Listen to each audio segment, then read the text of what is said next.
So just a quick outline of the talk tonight. We'll start with a little background. What are debris flows? They're kind of a unique type of landslide, so we'll get all of our brains thinking about this type of landslide. We'll talk about fire, post-fire environments like landscapes. What happens? Why are we talking about that? And then we'll talk a little bit about Lidar and what that means. Then we'll dive into the study area. This area has been really impacted by at least 3 large atmospheric river type storms. And so I'll talk about those storms, and then we'll get into the LIDAR analysis and the change analysis that we did. Finally, we'll dig into one of the debris flows that was very unfortunately a fatal debris flow. We'll dig into that one a little bit more, and then some summary conclusions, and then hopefully a little discussion. So what are debris flows? They're kind of a unique type of landslide.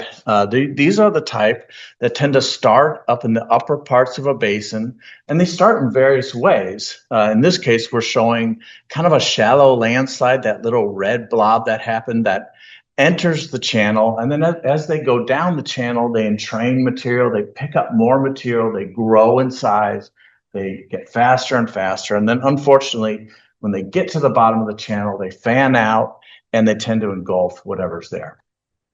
And they can happen really fast, and that's why they're a life safety hazard.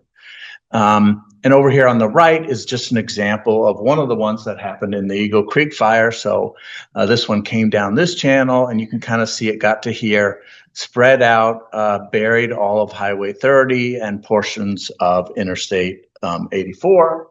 And very unfortunately, that's where that fatality occurred.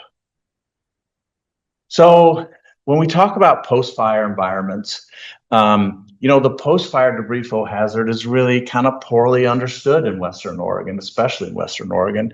And that's because most of the research has been done in the dry climate parts of the US, like Southern California and Arizona. They've been dealing with this for decades. So they've had a lot more time to study it. Up here in the Pacific Northwest, we're just starting to look at this stuff. We just haven't had a lot of big fires in Western Oregon. It's a very wet climate, but as climate change is happening, we're going to have more and more fires.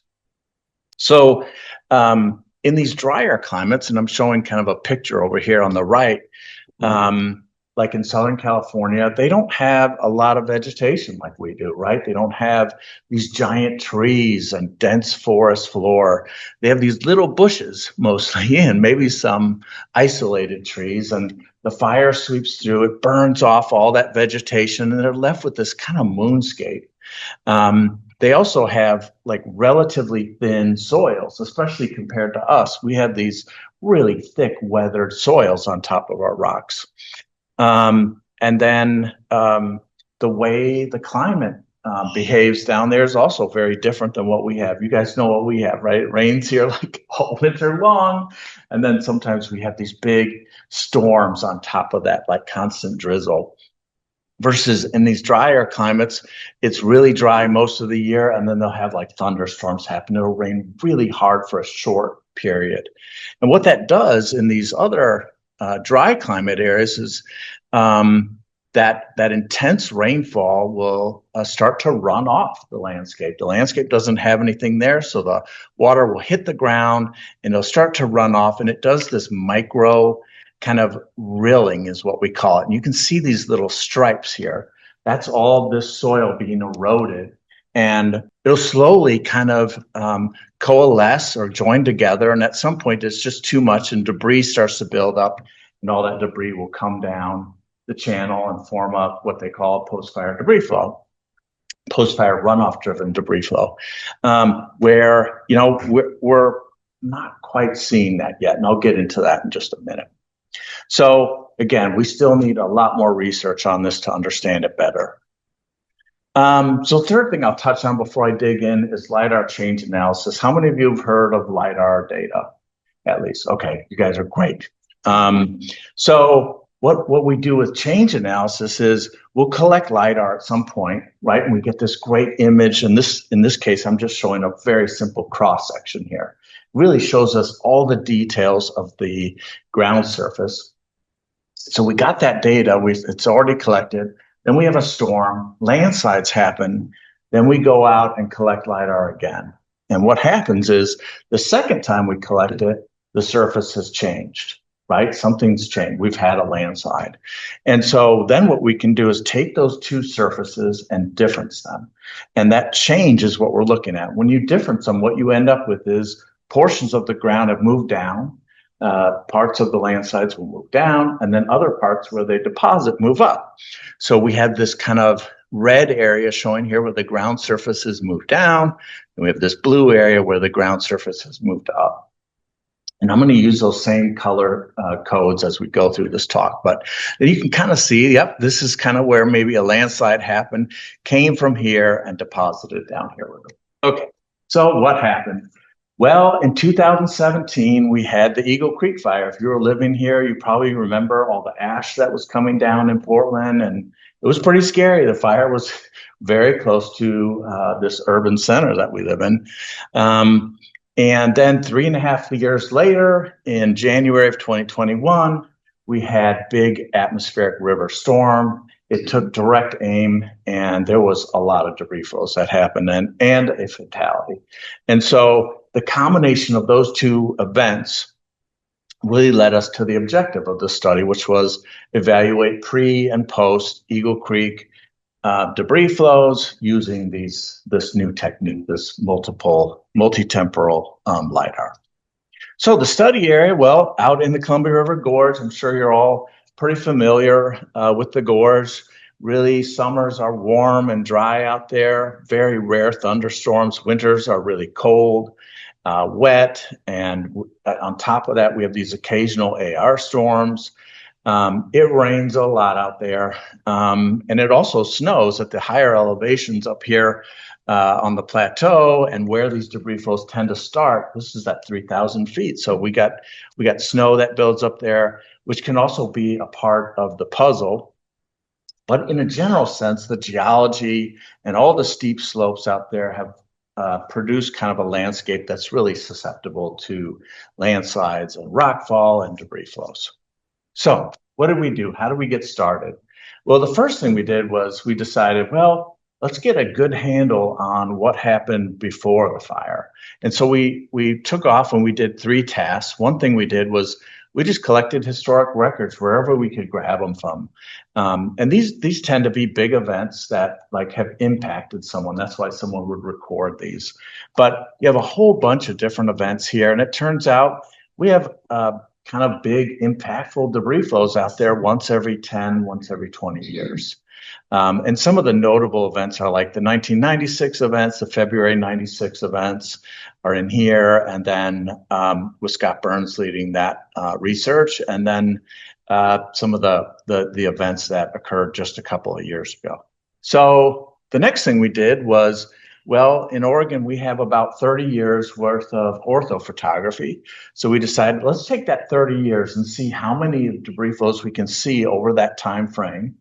And we ended up being able to see 155 debris flows that had occurred in here before the fire. And if you take that and you kind of annualize them, you get a rate of about 6.5 debris flows per year. That's a lot, right? That's a lot as a background rate. But the other thing to note about the ortho photos is you just can't see every single event that's happening in there. So like, for example, the 96 event sits right in here, and that number isn't sticking out to me at all. And that just means we probably can't see every event that's happening. But I think it gives us a good kind of background rate to start with. The other thing we did was, well, we had all this great LIDAR data, so we got in there and we mapped all of the fans, all the alluvial fans, and which are mostly debris flow fans in this case. So all of these red polygons on here are locations where past debris flows have been depositing all this material over time. So it helps us just understand how kind of big is or bad is the hazard in this case. And just by the way, this big blob that sits right in here is the Dotson-Warrendale fan. And it's a pretty famous site for debris flows. It's actually on the front cover of the USGS fact sheet about debris flow hazards in the United States. And that's the Royce House that sits in there, which was buried in that event in 96. So take those 155 pre-fire points and we examined them a little bit more. The main thing we were looking at was, well, how did they start? How did they initiate? And debris flows can initiate in various ways. And what we did was we classified them into these 4 different types: deep landslides, shallow landslides, what we call in-channel types of failures, and then runoff generated. Now, runoff generated is exactly what I was showing you before, what happens in Southern California.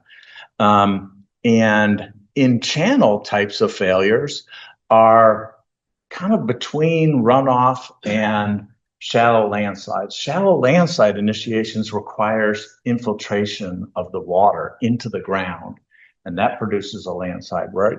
Versus completely runoff, the water never really goes into the ground, it just runs off. In channel is somewhere in between there, okay? We're having runoff, but at some point it's so much runoff, it starts to infiltrate and we have a failure in the channel and off it goes. So what did we find with those 155 points? Well, we find very few of them started as deep landslides. And in fact, the majority of them start as shallow landslides.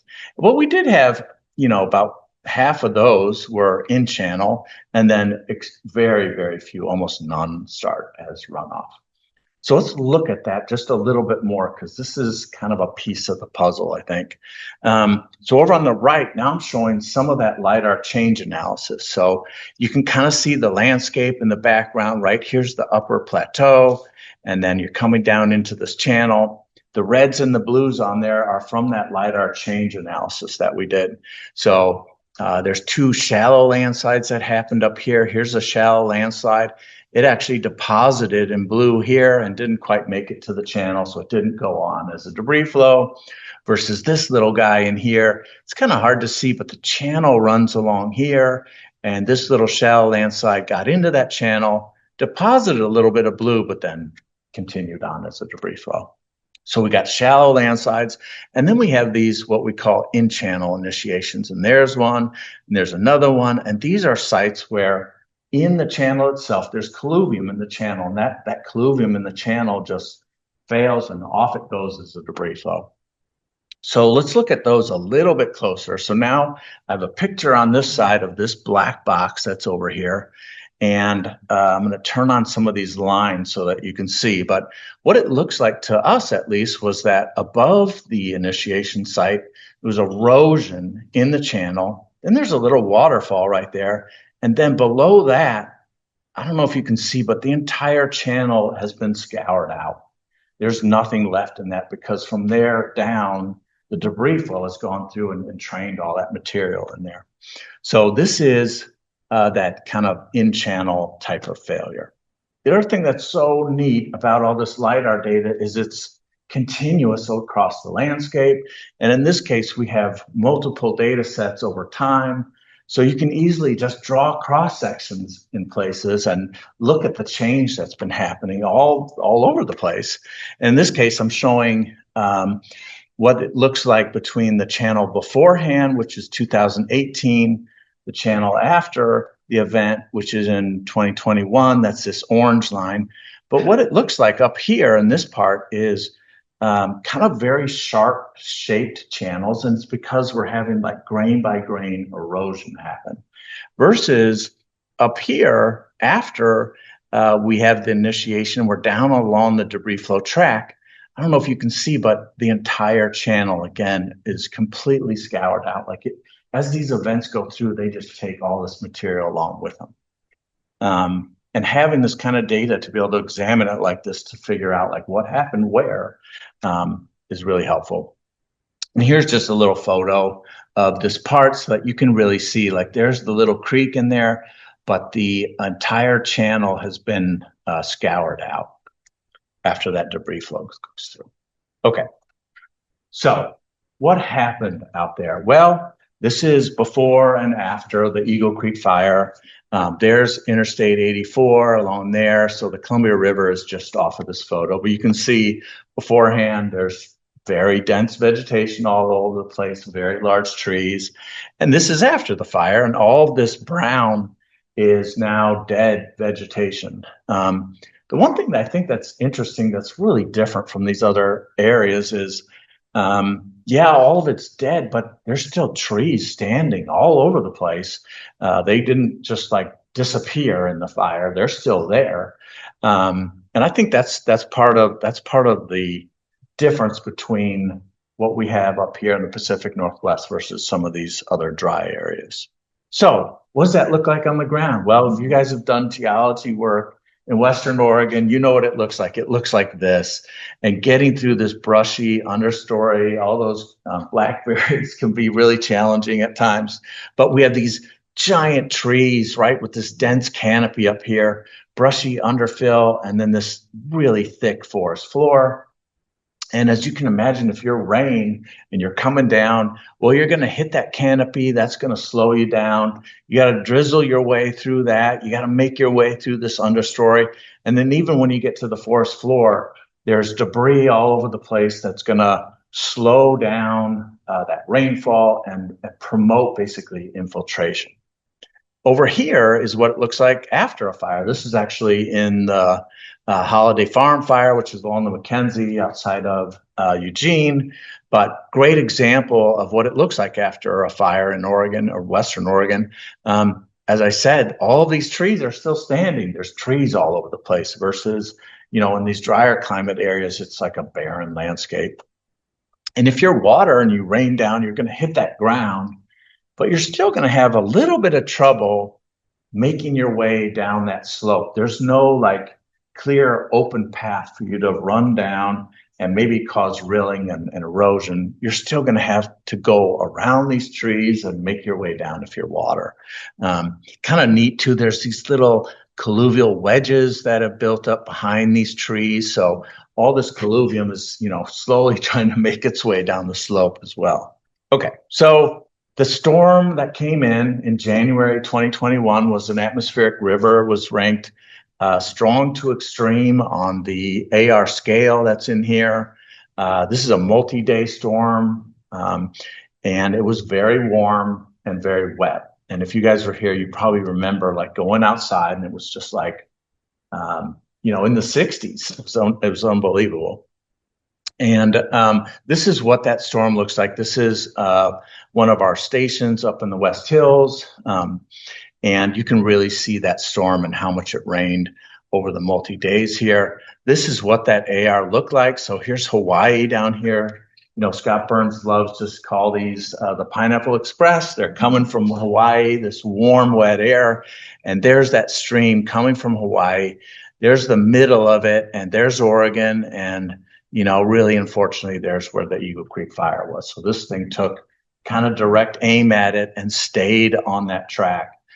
Sometimes these things move around, and that's actually good. It doesn't stay in one place and just hammer rain and rain and rain and rain in one spot. This one actually did that. So here are those three storms I talked about. So there's that January 2021 storm.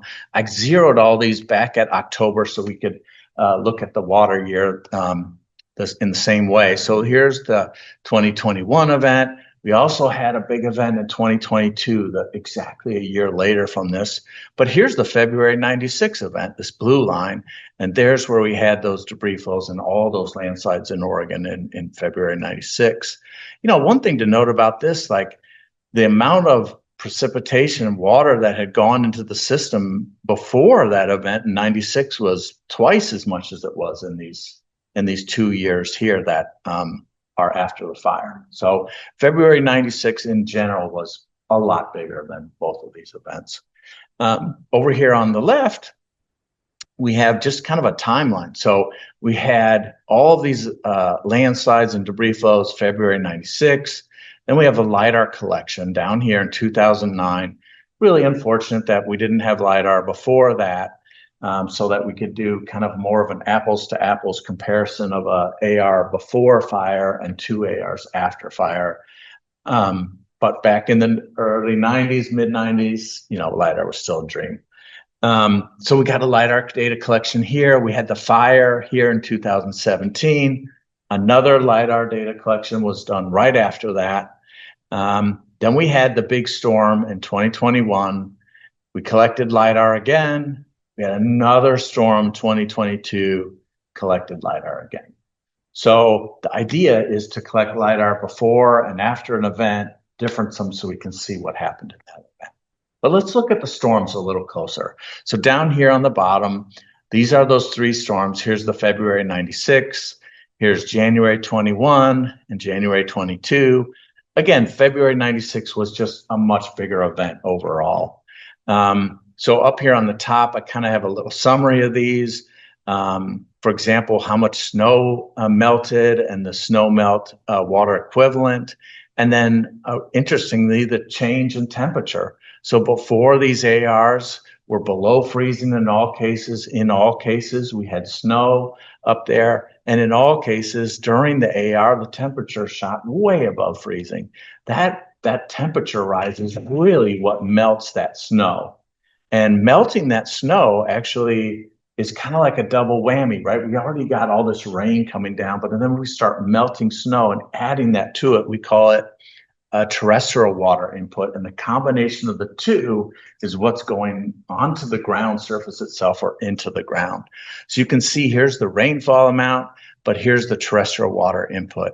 And again, you can see like the 96 event was a lot bigger, 18 inches of water. That's a lot of water versus these other two events. So we looked at these. We looked at the terrestrial water input a little closer in a couple of different ways. The first way was Tom Wiley, a past Ogami employee. After the 96 events, he took the 96 events and the rainfall that happened then and tried to establish, well, how much rain does it take to have debris flows? And what he found was it took about 5 to 8 inches in 24 hours in the Columbia River Gorge area. And so we thought, well, that's just using one event, and it was a really big event. And so the thresholds may be higher than they actually are for some other years. And so we took those. Now we had that 30-year inventory, right? The 155 pre-fire debris flow point. We took all those and we looked at how much rain happened at each one of those cases in the 24 hours before they happened. And as you can imagine, looking across a whole bunch of different storms in this case, we found a range that's quite a bit bigger, somewhere between 1.5, 2 inches, which is not a lot of rainfall, up to 9 inches. So our threshold kind of value expanded, which is pretty interesting, with a mean of 4.5 versus a mean of 6. So using one event to establish thresholds, maybe not the best way to do it, looking over time and all these events. Then the last thing we did was we looked at just the 24 hours before debris flow initiations at each one of these sites. So in February 96, about 9 inches. That really matches what Wiley found. So that was great. And that's exactly the data set he used. Lots of large debris flows in that case. January event, less rainfall, but equally large debris flows. Remember, the January event is post-fire. January 22 event, a lot less rainfall. And yes, less and smaller debris flows occurred in that event. So, done talking about rainfall for a second. Let's talk about the LiDAR data sets. So here we have all those LiDAR data sets, one in 2009, one in 2018, one in 2022, and 21. And what you can do is you need the two data sets in order to difference them. So what you end up with is 3 change data sets. You got this one up here that's 9 years in between the data sets, but all pre-fire. Then you got this one down here, 3 years in between the data sets, but all post-fire. And then another one down here that's only 1 year, all post-fire. So we didn't just use the LiDAR data alone. We had NAPE imagery. ODOT was flying helicopters and photography out there, and we did a lot of field work as well. So we didn't just limit ourselves to the LiDAR data sets. So, when you collect data like this over 13 years, 2009 to 2022, that's kind of a long time, especially during a time period that we're in right now when we have this rapidly evolving technology that we're in, right? Just the instruments that collect the LiDAR data in 13 years have advanced quite a bit. We were really fortunate, though, that we had Professor Mike Olson from Oregon State, who is an absolute expert at processing these data sets. He went back to the older data sets and reprocessed them for us so that you want to get them kind of even so that you're not differencing a low quality data set from a high quality data set. It'll make a lot of noise and it'll make it really hard to see the change. So we had Professor Olson helping us. The next thing we did was you have to establish thresholds of change. And then I'm showing some examples of that down here. So if you didn't use a threshold at all, the change would look like it's occurring everywhere in the landscape. We know that's not correct. So what you're kind of seeing is just a lot of noise. If you use too high of a threshold of change, you start to not be able to see some of the things maybe that you want to see. But if you use just the right threshold, in this case here, you can really see in detail kind of what happened. And in this case, this is the debris flow track coming across the fan. So in red here is the scour area. That's where it was, picking up more material and growing. And then in blue and dark blue are these beautiful debris flow levees that formed as this thing was traveling across the landscape. And this little circle here is indicating this helicopter photo that ODOT took, looking down, straight down at the ground, and you can really see where the scour happened and how wide that was compared to the little creek here. You can also see these beautiful levees that developed. There's that one, and there's one that's coming around that corner right there. So figuring out the thresholds, really important step. Once you have all that figured out, you can dig into the mapping. And so we use various thresholds depending on what scale we were working at. We map polygons, so you can see these kind of black outlines that are down here. So we mapped all of these areas and we attributed all of them with kind of what we thought was the primary process. And that's this list down here. So is it an initiation site? Is it what type of initiation was it? Is it transport? What type of transport was it? Is it deposition, or is it some other event that was happening like rockfall or a deep landslide? And what you end up with is this is what the data set looks like before and then after. You can really clearly see this little shallow landslide started in the road embankment, the road fill prism on this little road here. So this whole area was evacuated. It came over this little cliff, eroded some more material, and then deposited a little deposit down here in blue. And then, as you can imagine, this is all happening in the middle of a storm. All these creeks are probably running at full speed. And this little creek down in here probably eroded some of that tow and off it went as a debris flow. So we had erosion in here, a little bit of deposition as it's going around the corner and going up slope a little bit. And then boom, it's back to kind of mixed erosion deposition. And then a teeny little deposit down here. It probably deposited a much bigger volume down here, but I bet this creek was running really hard too, and it just took all that material away. So that's the type of, that's how we were doing the mapping. So let's look at some results. Here's the first time period. So this is all pre-fire. So there's our study boundary in yellow, and all these little pink things, these little dashes on here are landslides and debris flows that happened during that time period.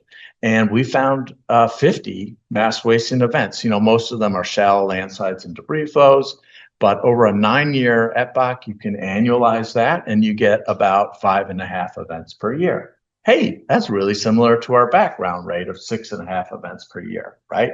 So we're thinking, yep, we're in the right ballpark. This is going great.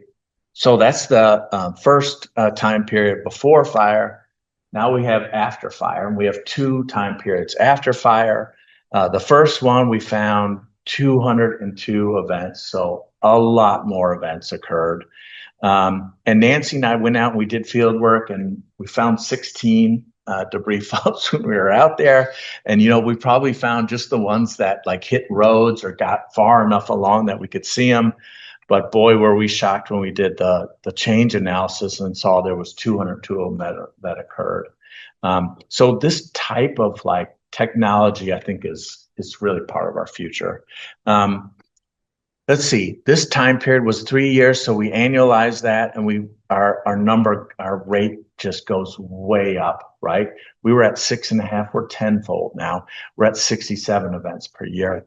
The other thing to notice is like a lot of these are a lot longer than the ones in the pre-fire, right? You can see how far these ran out. They were a lot bigger events. So the magnitude went up as well. Here's the last post-fire year. So this is capturing the 2022 event. We didn't have enough money to collect the entire study area LiDAR again. So we only were able to afford to collect it in this area, but still it did a great job. And you can see we still had pretty big events that happened, 64 events we could see in the LiDAR change. And, our field work, again, only revealed a portion of those. So this is a 1-year time frame. And again, our events are still up there in the 60 type of events per year rate. Really high rate. So we're going to take a little tour now so that you can see some of this change analysis and see what it looks like, because it's really something else to see. So here's Lower Eagle Creek. There's I-84. There's Eagle Creek running along there. Here, I don't know if you can notice this, but this is a big old landslide right in here. And just a portion of that reactivated. We can see like this little landslide happened here and deposited material down the slope. And then there was another one right next to it that deposited. There's a little landslide that didn't really go anywhere. There's one that kind of went down the slope and deposited on this nice little fan here. Here's a longer run out debris flow. There's a little landslide. There's a little guy that looks like it came off a road. There was several of them that blocked the exit ramp to Eagle Creek there. Over on the right, this was one of our few deep-seated landslides that reactivated during these events. This, I don't know if you can see it, but there's this big blob that's sitting right in here. That's an old ancient landslide that's sitting up on top of the gorge. And what happened was there's this huge tension crack that develops in here. So this ancient landslide, part of it reactivated. So if you look in this little yellow box, I'm going to press go and we'll see. So this is before, and then this is after. And I don't know if you can see it, but there's that crack in the ground running across there. And all of this material in here slowly came out of there like a calving off the front of a glacier. Just pieces of it kept coming off and causing debris flows. And I'll back up a second so that you can see that again. So again, there's before, and then there's after. So over here on the right, I'm just showing an example of a really complicated case. These debris flows can coalesce. We can have multiple events that happen, which leads to multiple pulses that come down. But some of them are really complicated and can go a very long ways. This is over a mile long in this case. So here's some notes. Here's some more examples. There was kind of a big deep-seated one. This is Highway 30 along here. If you ever go out and visit all the waterfalls, you're driving along Highway 30 and it was closed. There was landslides and debris flows all over it. There's small debris flows down in here, several of them that came down into Oneota Creek. I don't know if you can see it, but there's one little guy right there. Like even the really small ones, it felt like they just couldn't hide from us. Like we could see them. And the data was just amazing. There's a couple more that are really kind of small. And then here's that change analysis up on Mosquito Creek. So here's that ancient landslide. There's that tension crack. There's the ground that dropped down. And then all of this moved out and spawned debris flows for weeks that ODOT had to deal with that kept coming down Mosquito Creek and then impacting the highway. Okay, so let's dig into some results. Well, one of the things we noticed, because we recorded the style of initiation, we noticed that the ratio changed. And what I mean is we had more shallow landslides before the fire. After the fire, we had more in-channel failures. And really what that is kind of an indication that we're having increased runoff and less infiltration. So that was kind of interesting to see.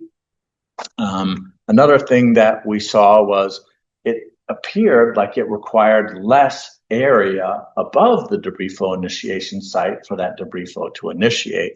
So before the fire, a lot more area. After the fire, less area. And this is just a map example of if this is the initiation site, what I'm talking about is this area above here. Again, that's another indication that just the landscape was burned, all that vegetation is gone. It probably, when it rains, it just takes less area for that water to all kind of concentrate in one place. Again, another indication that we're kind of changing the environment from more infiltration dominated to runoff. So the fire itself, and the what we call the difference normalized burn ratio. When we looked at that, we looked at all these debris flows, and normally what you look at is the combination. What you want for post-fire debris flows, at least the runoff ones, is really steep slopes that have also been burned. So we use these kind of thresholds in here. 270 is kind of right in here. That's kind of the threshold between low and unburned and getting into moderate and moderate high and very high burned. And what we found was that about 70% of the sites had those in 50% of the contributing area above them. But the other thing we found was that 15% of the sites had neither of these in that area above there. So that means those sites, it didn't take fire to make them go. They went without any effects of fire. But again, the majority of the sites were in these areas that burned. The last thing we're going to do is take a look at this one event in more detail and really dig into what can we learn from this change analysis. So this is the Levens Creek debris flow. This is that fatal debris flow that occurred in January. And here's Interstate 84, and there's the Columbia River. And here comes that debris flow. It came out of this creek. You can really see how it fanned out, buried the highway and buried portions of the interstate. And what we did was we took that single event and we made kind of a poster out of it, where we have that event up here and then correlated down here onto these profiles, looking at various changes in the geomorphology and then how that affected the debris flow process itself from the start of the debris flow all the way down to the deposition. So we're just going to walk ourselves kind of down this poster. So, I guess first we're going to zoom in on the Dotson-Warrendale area. So this is Lidar data. It's very high resolution. This is the Dotson-Warrendale fan that sits in here. Here's the Columbia River. There's the interstate. But what you can really see are all these beautiful paleo channels from past debris flows that have come out here. In fact, there's like fans on top of fans in some cases in here. It's extremely active. And you can see how impacted it was just in the January 2021 event here. All of these are very long run out debris flows. So I'm just going to zoom in on part of this. Yep, and I'm going to lighten that hillshade up so that we can really see some of that change analysis and how much happened out there. A lot happened. You can imagine if you're driving the roads like Nancy and I did and looking for these things. Maybe we saw this one because it's next to the campground. We definitely saw this one. We definitely saw this one, but like we couldn't see any of this up here. We didn't know any of this happened. And, just in this little view here, we saw 3 of them maybe, and there's several dozen things that happened in this area. So this change analysis really helped us understand kind of what happened overall. In some cases, many of the channels went as debris flows. Some of the channels didn't go, like this one in here. This is the Rock of Ages channel, and it did have shallow landslides, but they're depositing material in that channel. They're basically loading that channel, getting it ready for the next set of debris flows that's going to happen. in that case. And in other cases where there was plenty of colluvium in there, the whole thing went. So we're going to zoom in on this one event and take a little bit closer look. So where this black outline is. Yeah. The largest of the debris flows is initiated along a ridge. Is that? Yeah. It's on the peak of the ridge. Just below it. Yeah. Yep. A lot of them initiate right below those ridge tops.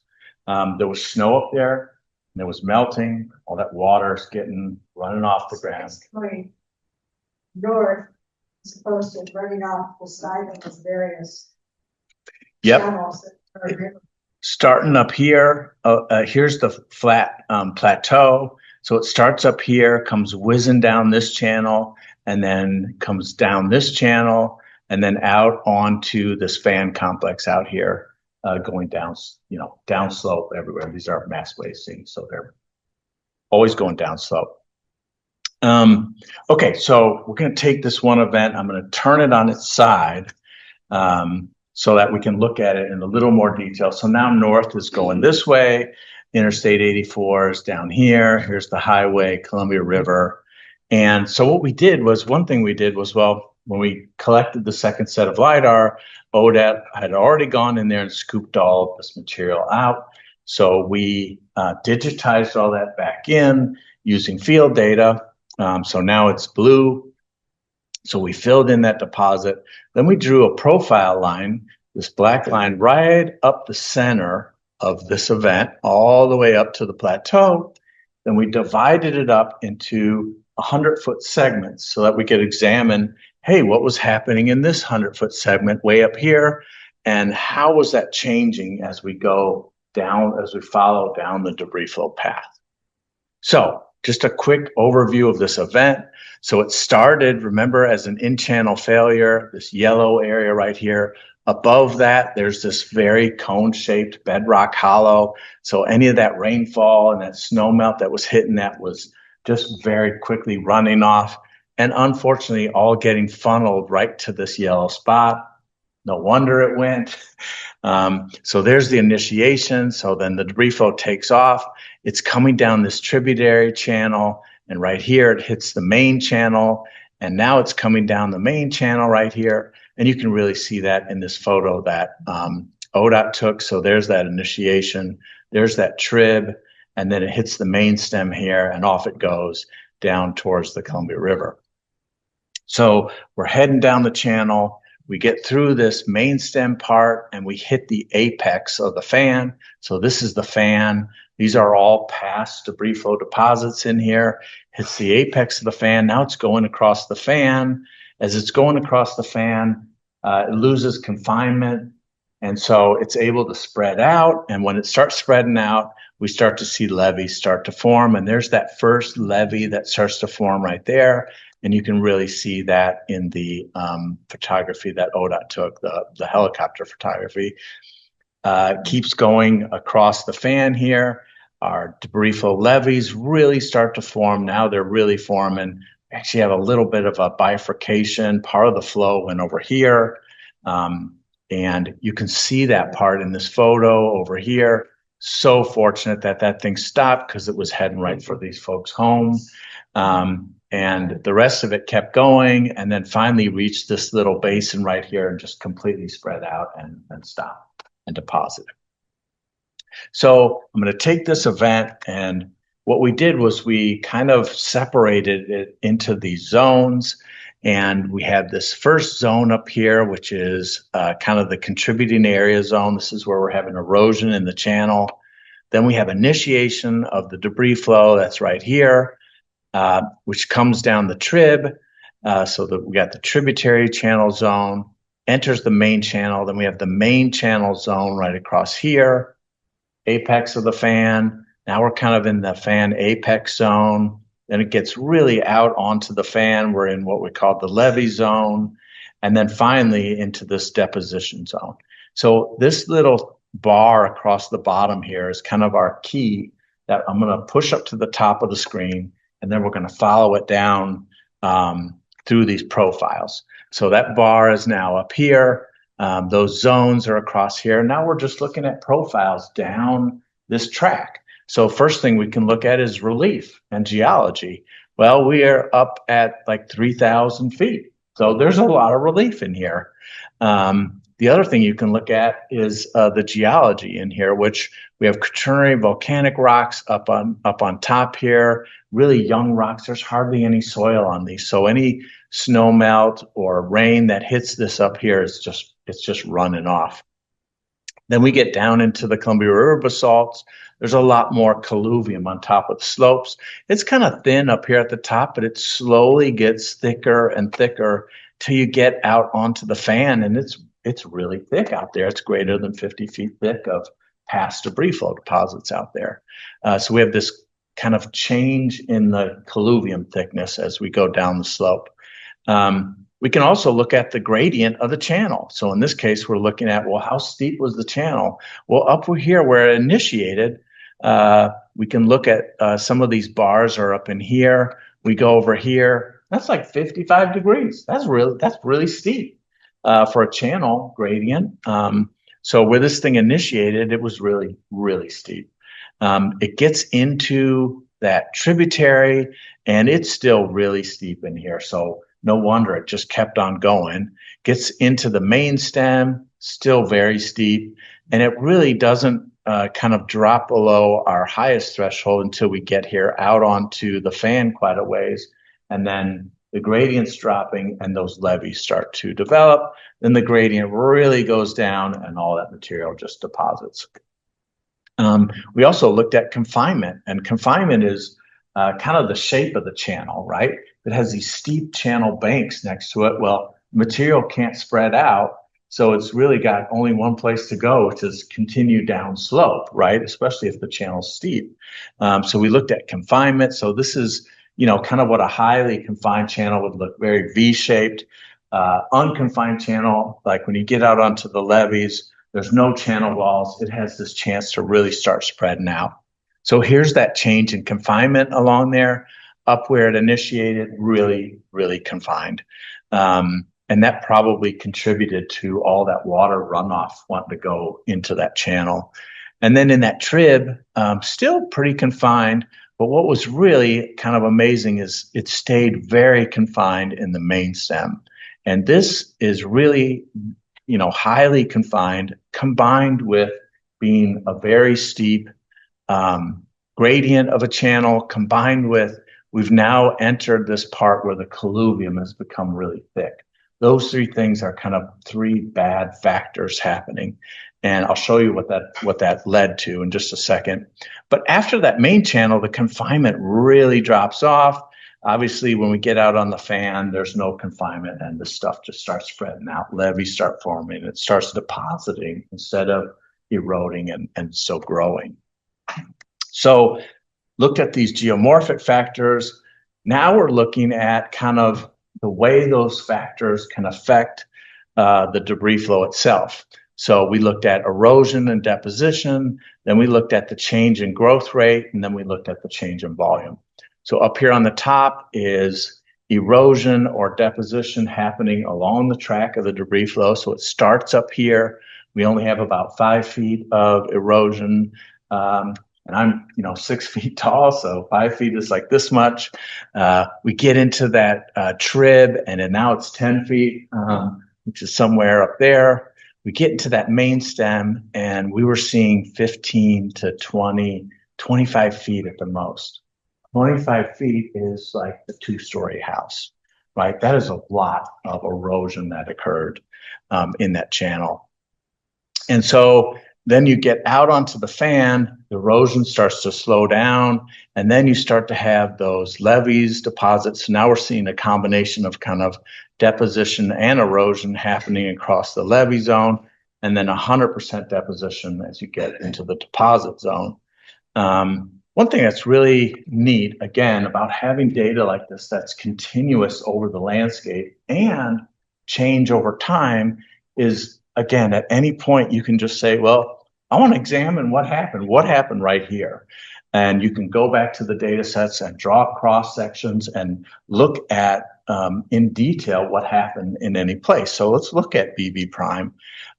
Here's BB prime down here. Across the, so here's the fan out here, and this is out there. So red, again, is erosion. There's those levees being formed. And at BB prime, it's going around a little bit of a bend there. And so we can look at the cross sections before in blue and then after in orange. You can really clearly see here's that levee on the one side.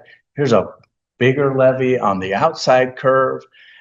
There's all of the erosion and entrainment that occurred. A lot of it is kind of on the B side, which is this outside here. So this thing was kind of going around this corner. And as it did, it kind of super elevated its way around that corner, right? This material is coming around that little corner. So there's that 20 feet of difference between the erosion and the max erosion and the max deposition, which matches this 20 up here. Next thing that was one of the things I thought was the most important thing that we learned was that growth, debris flow growth, which is one thing that we examine when we look at debris flows. And this is the volume in cubic feet per foot of the channel, right? How much volume is it picking up and is it growing by as it's going down that channel? And most of the time we use a single number. Someone will say, well, the growth was 5 cubic feet per foot. And what we found was the growth actually changed dramatically from where it started along the whole path. The growth was changing the entire time. Yeah, go ahead. I have a clear picture of what you mean by growth. Okay, great. So as you're going down the channel, every foot that you go, what's happening is the debris flow is like scooping up and gathering more material, and it's growing in size. And so a rate would be a volume, a cubic foot per foot that you're going down the channel. Does that make sense? That help a little? That's material removed. Material removed, that's right. Material like gained into that debris flow volume. So it's growth in the volume of the landslide. Yep, that's going down the canyon. Yep. So that growth, what we found, most people use a single number, but what we found was it actually changes all the way along. And this, isn't real surprise. The surprise was that we were able to measure that change.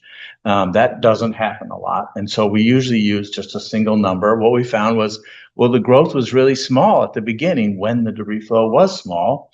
And then as it got bigger, the growth increased with it. And the growth really increased and maximized itself right where we had that 25 foot of entrainment happening. So it was growing at an extremely high rate. We're up here at 2 dump trucks of volume per foot. So it's only that far along. Are dump trucks English or metric? Yes. Yeah, I'm sorry, I'm mixing them up. We do a lot in English standard units because the citizens of Oregon are our clients in a way. And if we use metric, they would say, what are you guys talking about? But as scientists, we want to use metric. We all want to use metric, but so yeah, sorry about that. And dump trucks, yeah, helps people understand, like a dump truck is really big. So 2 dump trucks worth of material every foot that this debris flow is moving down slope. That's a really high growth rate. But the really interesting thing was we hit the apex of the fan, and that's where we all usually think, well, that's where we're going to change from growth to deposition. But that's not what happened. It actually kept growing. The rate of growth went down. You can see that it's going down, but it didn't stop. It was still growing. In fact, it was still growing all the way out to this point where it turned into 100% deposition. That was kind of a new one for us. And it's really going to help us in the future with modeling. And I'll show you that in a second.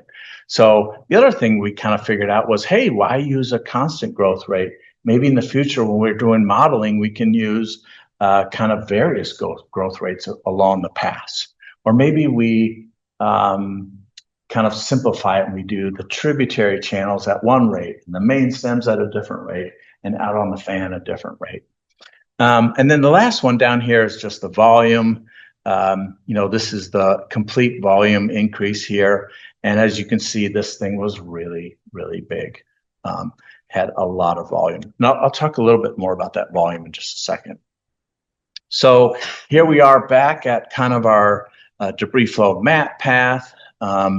So our ending volume in this case for the January 2021 event, 48,000, sorry, switching to meters for a second, cubic meters. Ken Cruikshank, he was a professor here at Portland State when I was here, did a really detailed map of just the deposit of the February 96 event.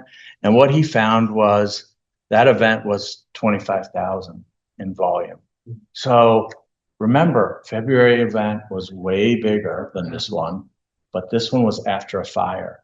And look at the volume increase. So that fire probably was part of the size, the magnitude of these events. Kept talking about growth there for a second. So let's figure out why that's so important. So over here on the far left is the event itself outlined in black. And this is what we call a pour point. It's just a point in the landscape that you can drop when you're in GIS, and you can say, okay, GIS, delineate me a basin above that. And it delineates this basin. And the pour point also acts as, in the modeling at least, a difference between where you're having erosion and growth above that and where you're having deposition below that. So it's a real important delineation to do. So we commonly put it right at the mouth, at the apex of the fan. You put it there. We ran the model. The model results are in red. And look where the model results stop. Not far enough, right? Way up here. The vent went down to here. And we were like, why is that happening? And one of the reasons is, well, the growth didn't stop right there. The growth actually stopped way down here. That's what we discovered in this detailed look. So we moved that point down to there. We rerun the model, and the results are way better, right? So just understanding, like, where is that transition between growth and deposition really helps us with the modeling. And in the end, that's one of the big things Dogami does. We want to delineate on the landscape, hey, where are these danger areas? And if we're not doing that correctly, we're going to miss that. And that's not good. So anyway, this is kind of where some of this detailed look can lead to future improvements in the science. Getting really close to the end here, just some summary. We really think wildfire has an influence on debris flows in Western Oregon, but I still think we have a ways to go before we really understand exactly what that influence is and how it, the level of that influence. It's clearly not quite what's happening in Southern California and Arizona, but it is changing things. So like I said, the initiation process appears to be different than those dry climate areas, but so we're not seeing that running and that rilling everywhere, but we did see a change from kind of infiltration, initiation, the shallow landslides versus the runoff. We saw more in channel failures. The other thing we found, and this one, is pretty evident that there's a lot more that happened in these post-fire environments, almost tenfold from our background rate. And so we're having more events, and maybe they're bigger. That's one of the big kind of lessons, I think. The other summaries are, I think, high resolution, multi-temporal LiDAR like this. What it does is it provides a very objective, continuous, quantitative, and very detailed inventory data set. This is probably the future for all of us, especially after big events like this. If we want to know what happened, doing this type of analysis is really going to give us a really good handle on what did happen. Like I said, we found 266 in the LiDAR change and 39 when we did field work. That's only 15% of what happened out there. So that was pretty enlightening. And then finally, details from this work can really help with future modeling and our ability to kind of predict where these things might happen, especially looking at things like pre-failure conditions, variable growth rates, where these things stop and how and where they initiate. And I think that was it. Yeah, and then we have this little graph that shows rainfall. I was wondering, where, when you collect the LiDAR data, what does the LiDAR data spit out? Is it a noise map? Is it a mesh? Is it what kind of information does it spit out when you scan with LiDAR? Yeah, great question. That's a whole nother talk in itself. And so I couldn't get into the details of that today. But the question was, when we collect LiDAR, what is the raw LiDAR data look like? Like, what is it? And basically, it's collected with an airplane most of the time. There's terrestrial scanners you can do on the ground, but to get these wide swaths, you really got to do it from the air. They use this very fancy instrument that's connected to the bottom of the airplane. The airplane flies back and forth across the landscape, and it's shooting out lasers. The laser beam goes down, it hits the ground, it bounces back up to the airplane, and then the airplane, for the sensor, then says, well, there's something right there. I'm going to put a survey point right there. X, Y, and Z. X, Y, and Z. And all it is a whole bunch of those. Very dense. We collect 8 LiDAR points per square meter. Square meter is this big. Now imagine surveying 8 times within that square meter. And then do that again. And what you get is a really dense survey. In that case, like, you could see this desk.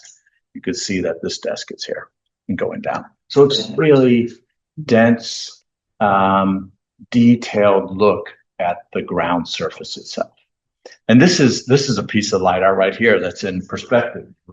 And what it really does, the other great thing about it is some of those lasers pass through all those trees and reach the actual ground surface, which is down here, which when you take a picture from the air, all you see is the tops of the trees, right? But when you do this, you can digitally remove all those trees. That's what we've done right here.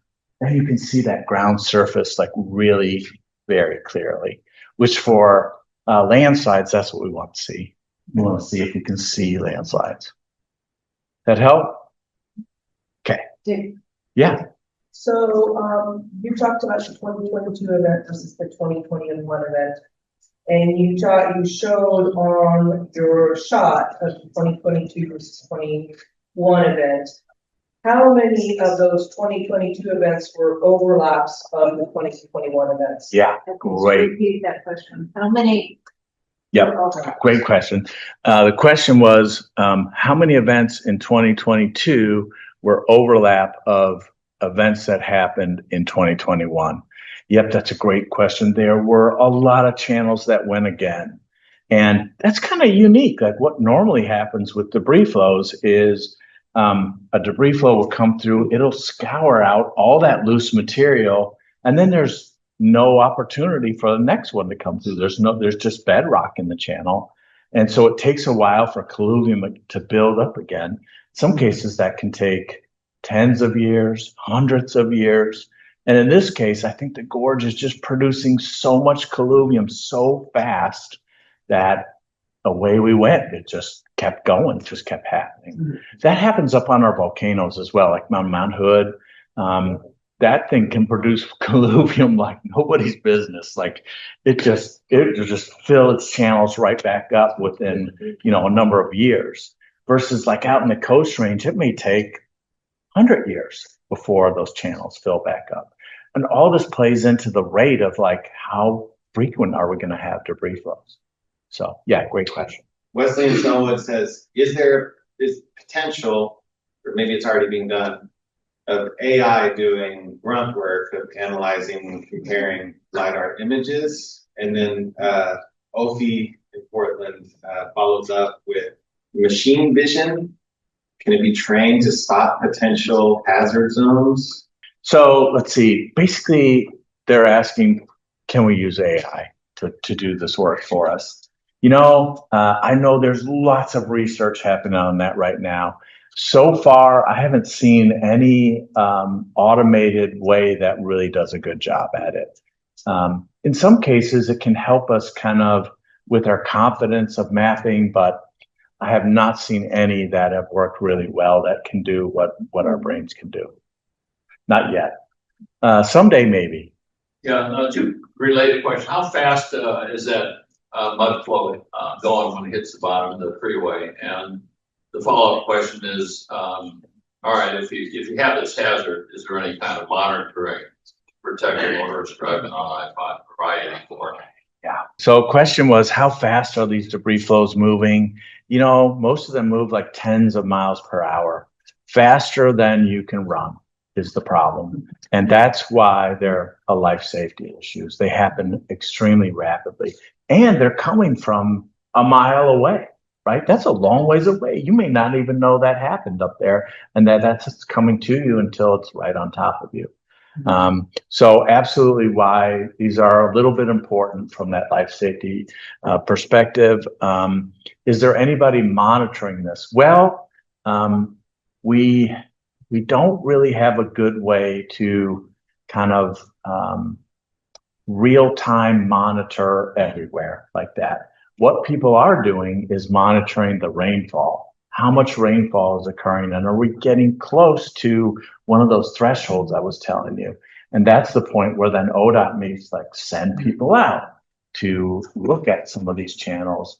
But like I was showing, that rainfall threshold can it can be a wide range. So we're not exactly sure. And ODOT, they don't want to close the roads unless something really bad happens, right? They want to keep those roads open. So I would say we're not doing a really good job at kind of real time alerting folks. But that is absolutely the future. That's what we're working on. That's what these guys up in Washington are working on. That's what we're all headed towards, is being able to warn people. Carrie in Prineville asks, have you been able to look at root strength changes on dead standing trees? Yeah. Post fires in the Choco Mountains North Slope, I found that deep-seated dormant landslides reactivated with storm events about 5 years down the road in fire. Yeah. Okay, so the question is about root strengths of these trees. So when they're live, they have a high root strength. They get killed by the fire. They slowly are decaying over time after the fire, and that root strength is slowly going down. And there's a group at Oregon State University led by Ben Lushinsky who was studying exactly that. And I can share that paper with you that they just published. And what they did was they went out there and they pulled on those roots 1 year after the fire, 2 years after the fire, 3 years after the fire, right? Kept doing that so we could see that decay in that root strength. And kind of what they found was about 5 years after the fire, that root strength kind of hits a low point. So it takes several years for it to hit that low point. The other thing they found was that it takes maybe a decade or two before that root strength starts to go back up to where it was. That is really, I think, part of our problem as well. In these drier climate areas like Southern California, after the fires, they immediately have debris flows, but then the landscape kind of responds pretty quickly after the fire. And ours, it may take 10, 20 years, 30 years before our landscape can kind of get back to how it was before the fire. So longer effects. Yeah. Do you find that this research on forest fire areas is applicable to, say, like areas in the Coast Range that are clear cut?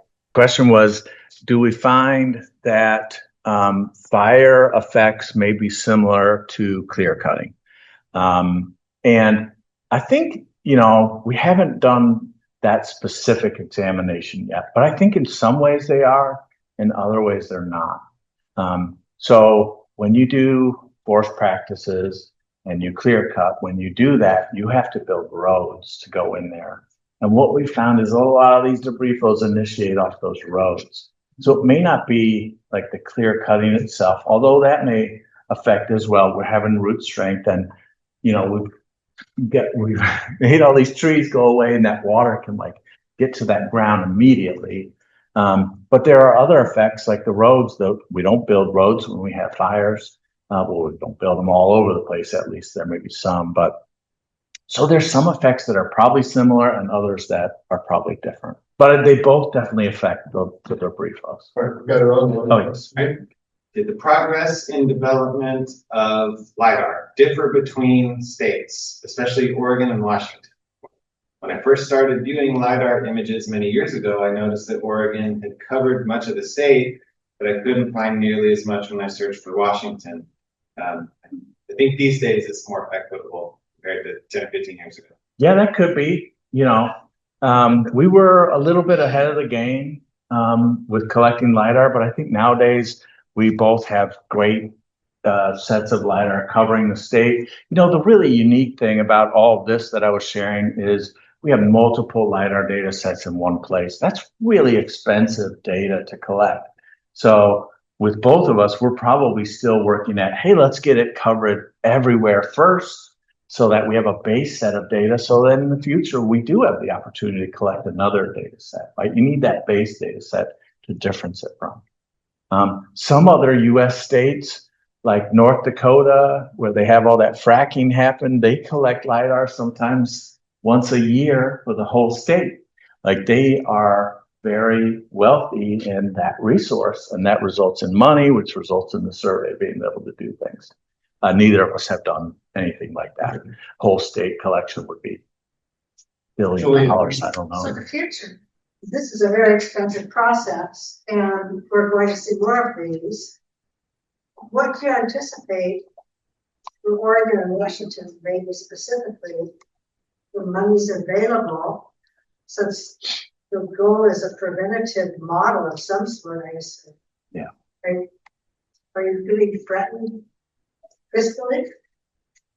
But from the feds. Do you have enough money to do this research? Yeah, that's a really political question. I'm not sure I want to answer as a Dogami rep. Yes, we're all facing crunches right now from the federal government doing cuts. I guess, but other than that, I don't know if I want to get to that. I'm sorry. The question was, are we feeling threatened because of basically because of federal cuts? Impacted. Yes. Yeah. In some ways, yes. In other ways, no. Like right now, our department is having this huge influx in money to do mineral exploration. Right? We are trying to find lithium for those batteries, for all those cars and everything we run on batteries. So in some ways, there's spikes in science and drops in other parts. And then when the new administration comes in, hey, that may flip-flop again. We don't know. Another online. Okay. All right. Tough question. Asks, in the main stem, is this where the majority of the larger gravels scoured? Do you see a stratification of the debris flow material size? Good question. Well, it's definitely in that main stem, which I kind of showed. That's definitely where the bulk of the material was eroded and where the growth took place. Whether or not there were bigger clasts in there or not, I'm not sure. By the time they got all the way down, they got all kind of mixed up. One of the kind of amazing things about our debris flows is that not only do they have big, giant boulders, like Nancy and I went out there, I mean, we're talking like this, but there's very large woody debris, right? Mm-hmm. Trees that are this big around and 100 feet long that are tangled up in all this stuff, which is a little bit different than what you see. Again, if we think about like Southern California, there's none of those big trees involved. And most of it is kind of smaller class material. So it's finer material, more water. The stuff actually runs out further. Ours tangles up. It's got big chunky stuff in it, and it tends to not run out as far. Initial analysis where you're showing all the debris flows, the overview. Did you do any weighting? Because did you just count each debris flow equally weighted? Yeah, we did. Okay. We did. But you're exactly right. There is a whole range of sizes that happen. Oh, sorry. Did we do any, when we mapped the debris flows and we're doing the counts, did we do any weighting depending on size? We did not, but that is absolutely something somebody could do with this data set. They could take it, start to look at details exactly like that. Which channels did have bigger debris flows and why? Why did this one have a small one? Why did that one have a big one? Yeah, you'd start to get at that, which is another level of detail. Mine was kind of a follow-up, not Yeah. a follow-up, but a positive to hers. So I would say that you probably have some job security now, especially with the floods and road stuff that's been happening. And do you have prior data in those areas? If Oregon is ahead of the curve, do you have, like down the Siletz or on Highway 6 or 26 or those? So you have some prior LiDAR.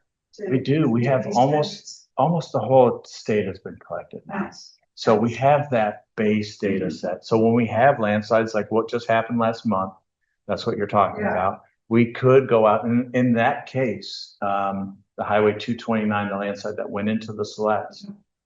In that case, ODOT actually sent up their drone and collected LiDAR again.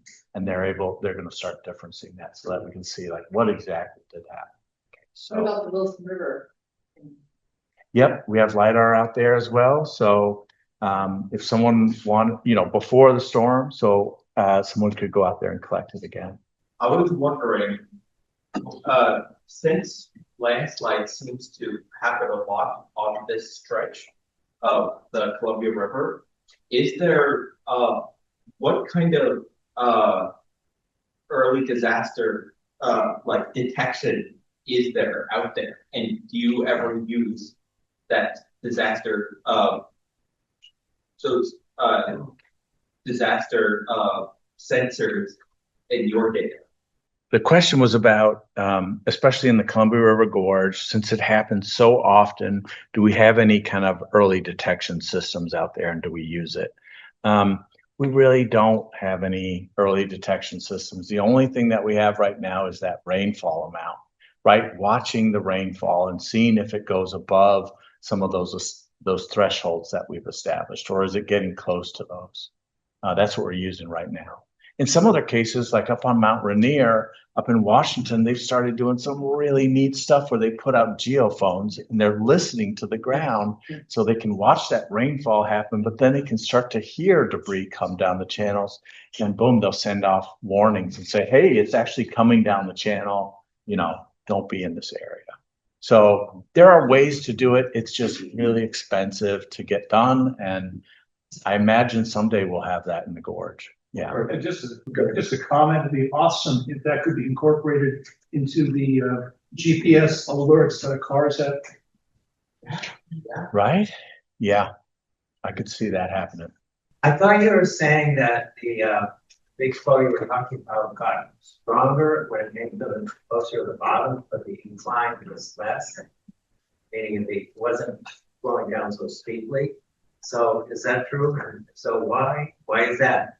Well, I mean, the really interesting thing about it was that it kept growing a lot further down and across that fan, the gradient on the fan is about like this. That's a really low gradient of a stream or a channel in this case. And it was still growing. It was so big and so kind of heavy. It was probably just still like bulldozing this material and picking up more material. A lot further down than we previously thought was happening. All right, Bill, thank you very much.